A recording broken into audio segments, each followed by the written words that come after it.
Hi, everyone. Welcome back to our podcast for English learners. I'm Liam. And I'm Sophia. Liam, you look a bit exhausted today. Did you have a late night? Sigh. No, Sophia. I had a fight this morning. A 20-minute war with my alarm clock. I hit the snooze button 6 times. Oh, the snooze button. It's the greatest enemy of a productive morning, isn't it? It really is.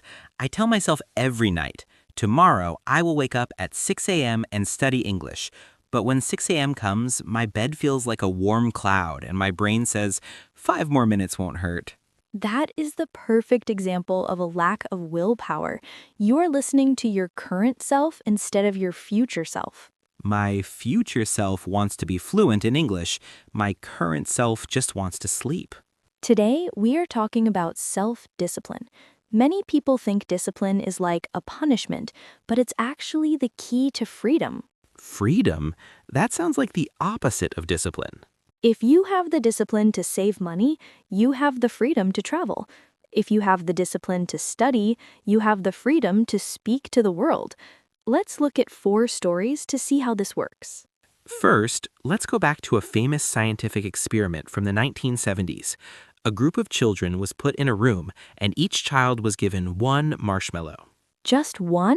I could eat a whole bag. The scientists told them, I have to leave for 15 minutes. If you do not eat the marshmallow while I'm gone, I will give you a second one when I return. So if they wait, they get a 100% discount, or rather a 100% bonus. Exactly. Some children ate it the second the door closed. They wanted instant gratification. They wanted the pleasure now.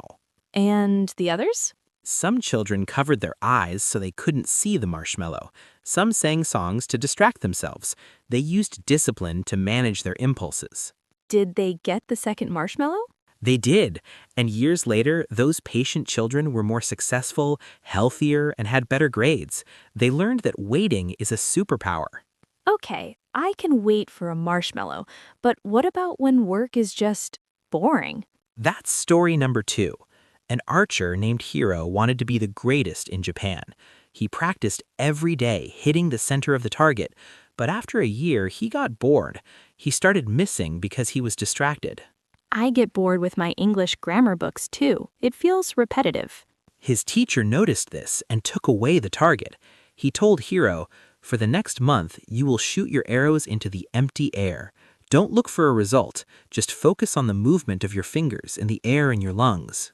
That sounds incredibly boring, Sophia. Why would that help? Because Hiro had to learn to love the process, not the gold medal. Discipline is the ability to do the work even when there is no applause and no immediate reward. So when I enjoy the sound of the English words, even if I don't understand them all yet, I'm being like Hiro? Precisely. Mastery is just boring work done with great focus. I have a huge problem with my phone. Every time I get a notification, my discipline disappears. You need to do what Victor Hugo did. He was a famous writer, but he was a terrible procrastinator. He had a huge deadline for his book, The Hunchback of Notre Dame, but he kept going out to parties. Even famous people struggle with focus? That makes me feel better. He did something extreme. He took all of his clothes, his coats, his trousers, and his shoes, and he gave them to his servant. He told the servant to lock them in a chest and not give them back until the book was finished. Wait, so he was stuck in his house? He only had a large, gray knitted shawl to wrap around himself. He couldn't go to a party dressed in a blanket. He was forced to stay in his study and write. That's hilarious. But it worked? He finished the book weeks early. Sometimes discipline isn't about being strong. It's about changing your environment so you cannot fail. I like that. I'll put my phone in a different room tonight. But what about the days I'm just too tired? Our last story is about an Olympic swimmer. A reporter asked him, how do you find the motivation to get into a cold pool at 5 a.m. every morning? I bet he said he listens to loud music. No, he said, I don't use motivation, I use a routine. I don't ask myself if I want to swim. My body just puts on the swimsuit because that is what I do at 5 a.m. So he stopped deciding and just started doing? Yes. Every time you have to decide to study, you use up your energy.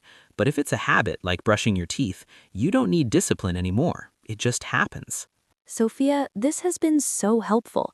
I'm going to stop fighting my alarm clock and start building a routine. That's the spirit, Liam. To our listeners, what is one small habit you want to start today? Let us know in the comments, and remember, discipline is the bridge between your goals and your reality. Thanks for listening. We'll see you next time. Bye.